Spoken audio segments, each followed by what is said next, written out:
All right, what is up, Goodman Nation? This is Goodman signing back on with another video. So listen, I'm sorry about last video and my abrupt ending to that video. The camera was dying, and I was like, I gotta show them all this stuff. And then I realized the camera was dying. So we have got the closet built, and by we I mean me. Got the closet built. We have the floors. I prepped them all yesterday right before I left, and then I made sure that we got everything ready so that today I can literally walk into that house and start polyurethaning, which is what I'm going to do. So that's literally all I'm gonna do when I get there. Then I'm gonna hop back in the truck, go pick up my lawnmower from the shop. I gotta drop off a lawnmower at my parents' house. I gotta go pick up the lawn and then pick up a pressure washer and a chainsaw from their house.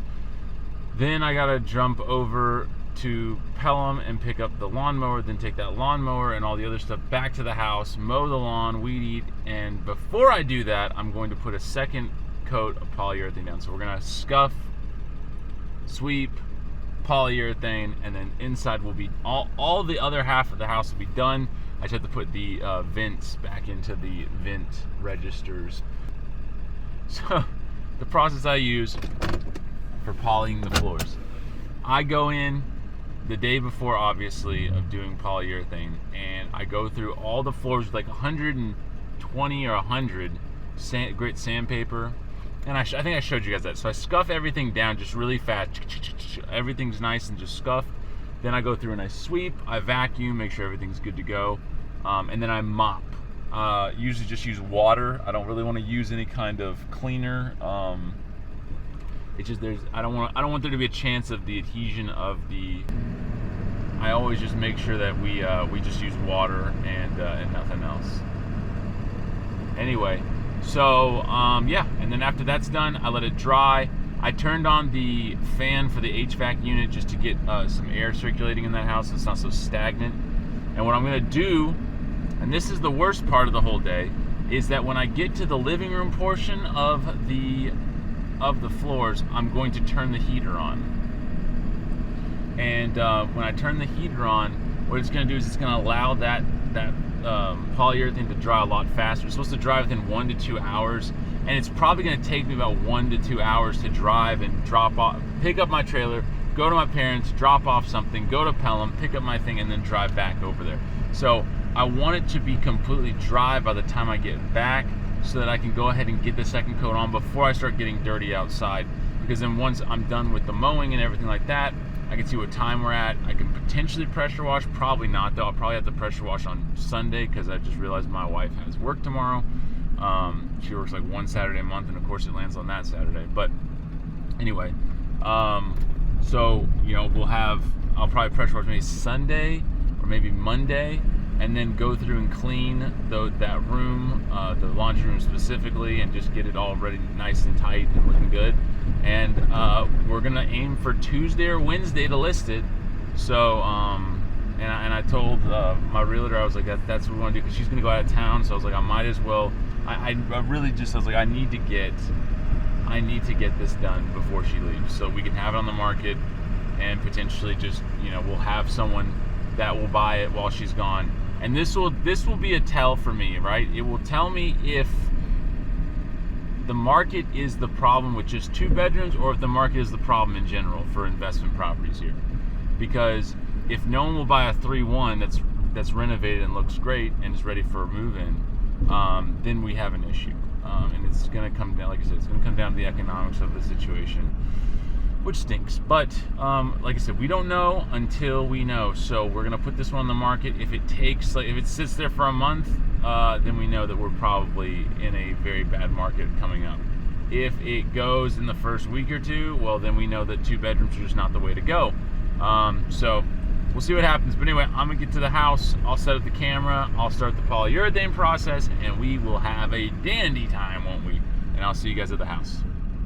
All right, so we're in the house, and I'm gonna go ahead and do the back bedrooms and the hallway, just so that's done, because it's hard to have the camera back there. And then I'm also probably gonna do the smaller bedroom over here. Then when I get to the living room, I'll show you guys like what I do. It's really easy. I mean, I don't use, sometimes you'll see people with like actual like pans, like the paint pans and stuff. I literally just dump it on the floor and then I just move it around, and we're just gonna hit this. It doesn't have to be a super heavy coat. It's actually better for me. I like doing a lighter coat on the beginning and then let it dry, scuff it, and then put the heavier coat down, because then I'm gonna let that dry for like 3 days. So it will be perfectly fine by Monday, and we'll be able to walk on, do all the good stuff. So I'm gonna get into that, and then when I get back to the living room, I'll make sure to set the camera up and you guys can see me doing my thing. So I'll see you then. Okay, I guess I totally forgot about something. So before I used to use these applicators you just get like from Home Depot or Lowe's, and they were like really small and or really flimsy and stuff. This applicator has like a goat on it or a ram on it, so Water Whiz, right? This is the best applicator I have found for doing like water-based ones. I don't use oil-based anymore. Water-based dries extremely fast, and it's water-based, so you can actually clean these if you want, but I don't. I just throw them away and just go get another one. For the entire applicator, like the wood part and the actual pad, it's like $6.30. So I mean, I save these things, the wood parts, but normally you just throw them away, buy another $6. I mean, I'm not always doing this stuff, so if you're doing it like a lot, then yeah, I'd say you can keep it, but then obviously you know way more than I do. But the big thing is, this is the applicator to use. I would not use one of those cheap flimsy ones that are like $3 or $4. Spend the extra $3 and get this one. This one works, it's nice and sturdy, and it really does a good job of putting a good finish at the end. So I'm gonna get into it. Like I said, I'll bring you guys back in. Okay, so we've gotten the rest of the house done. It's actually only been like 20 minutes. It's kind of crazy how fast it's gone. So I'm gonna set the camera up here, put the thing down here on the floor, like that. You guys can kind of see what I'm doing, and I guess let's get into it then.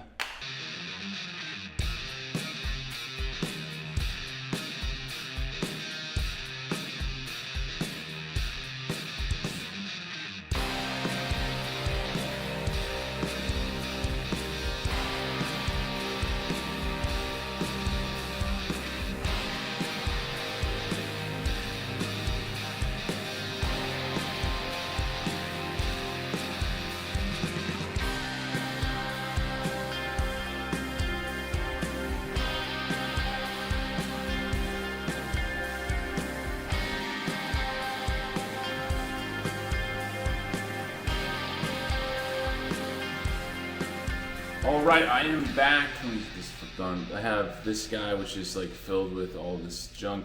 It is super duper hot in this house, like as in it is 90 degrees. The floors look like they have dried. They actually look really, really nice. Kind of give you guys the view of the floors. How about that? Would that make you feel better? Let's see. All right. So floors look really, really good at this point. So what I'm gonna do is I'm going to get the second coat down. When I get back into the living room, just like last time, I will bring the camera back in, and then I'll show you guys what I'm doing with the scuffing, and then we'll go back to putting more polish on. All right, so it has been 1 hour almost exactly, and I'm going to go ahead and turn on my microphone and make sure that everything is good. Even if it's not, I'm just gonna go ahead and do it because I'm not waiting anymore. I wanna get this done, go outside, get all the yard done, and I got 1,000 other projects going on right now. So I'm gonna go ahead and start that, and I'll bring you guys back in. Like I said, when I get to the living room, I'll scuff it up. You guys can see what I'm talking about when I say scuffing. It's super quick. It should take me about 10 minutes to do the whole house, and then we'll go and put another coat of polyurethane on after we sweep, obviously. All right, I'll see you in a second. Okay, let's hope this mic turns on. Anyway, so we are now in the living room. I'm gonna scuff it. The way you know that you've scuffed it enough is you just want it to be like, it'll feel slicker. Like I wear socks whenever I do this, and it feels a lot slicker on the floors after you give it a little scuff. It'll start sliding a lot more, and you're like, oh, okay. So you'll know that you're actually doing something. I know, because it won't really look like I'm doing very much with this 150 grit sandpaper is what I'm using. So like I said, super duper fast, and that's it. Okay, so let's just go quickly through this thing.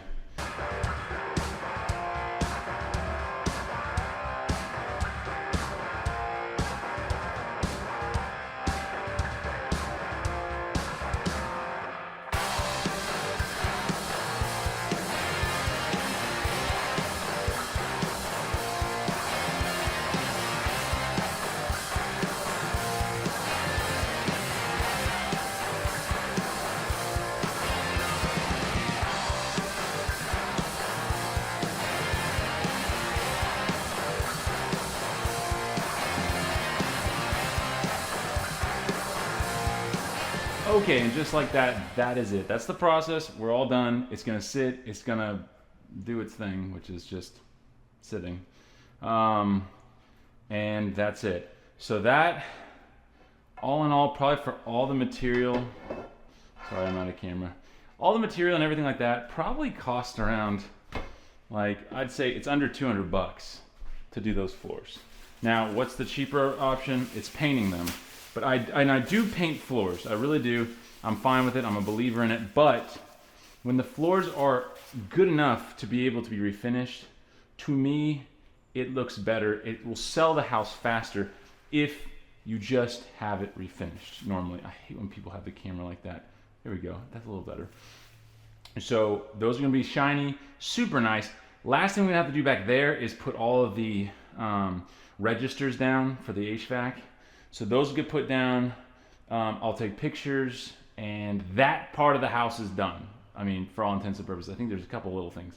This side of the house, I got a couple things to do. Mostly just cleaning the kitchen, cleaning that area out there, making sure everything's out of here. And then this is done. And by Tuesday, we should be pretty much done with everything. I'm gonna go outside and get all of the lawn done, mowed, everything like that. I'll show you guys like on Monday when I come back here. I'll show you guys how it looks and how it went. But that's pretty much it for this week. So this is the episode. Flipping a house by yourself, one person, can it be done? And I am trying to prove it can be. Obviously, lawn stuff and roof stuff and siding stuff, you don't necessarily have to do yourself. You can contract those, and I would actually encourage you to contract those out. Put those in your estimate for how much it's going to cost for a house. But the inside stuff, a lot of it you can do. You can do a little bit of sheetrock repair. You can do the floors. You can put flooring down. You can put trim down. You can put electrical outlets in. That stuff's easy. You can do it. It is possible. I'm showing you can. I have other projects going on. I'm in this house. I'm in it a lot, though, and I will say that. That's the one caveat I'll say. If you're going to do this on weekends, think about this. 7 days of intensive work. That's every weekend. You're talking like, what? How am I not doing math right? That's like 3.5 weeks, so a month of just sitting every day from Saturday sun up to Saturday sundown, Sunday sun up to Sunday sundown. I encourage you to go to church and not go do that for your Sundays. But if you only did Saturdays, that's 7 weeks of just Saturdays, right? So this can be tough. It is tough. I'm just showing you that the work can be done. And if you're willing to do it, you can do it. Because I'm stupid. I go on YouTube to figure out how to do everything. Like, I'm not the master of anything. I am not even a jack of all trades. I am a 9 of spades of trades, okay? Like, I'm not good at this. I'm not very good at the things I do. And we all see that on the videos I post. Literally, like, that's what it is. But I'm pointing out that anyone can do this stuff. And the thing of, whoa, it's not done right, it's not safe. It is safe. None of my houses have burned down, okay? I do not do stuff that is intentionally horrible. And if the stuff works, it works, right? So you can do it, I can do it, we all can do it. You can make a little bit extra money on the side. This is not a side hustle. This is an investment that you can do yourself, right? So you can do an investment where you go and put your money in the stock market and then you get screwed over because the stocks fall down. Or you can go buy a house like this for $45,000. There's how much it was. Whoa, I think I've already said that. And then I'm less than $5,000 into this house. I would say I'm less than $2,000 into this house. So if you know what you're looking for, you find the right thing where it's not a lot to do, and you can just up it and go good. So we got $45,000. Let's say I put $5,000 into it. I can sell this for $69,900. Okay, that's $20,000. Now we take off all the fees and stuff. You're talking about $15,000. Take off the fee for an investor, which is who I have help me buy this house, right? I give them 25%. So you're talking around the 12 range, right? That's pretty good. So you're like $11,000-$12,000 for 7 weekends.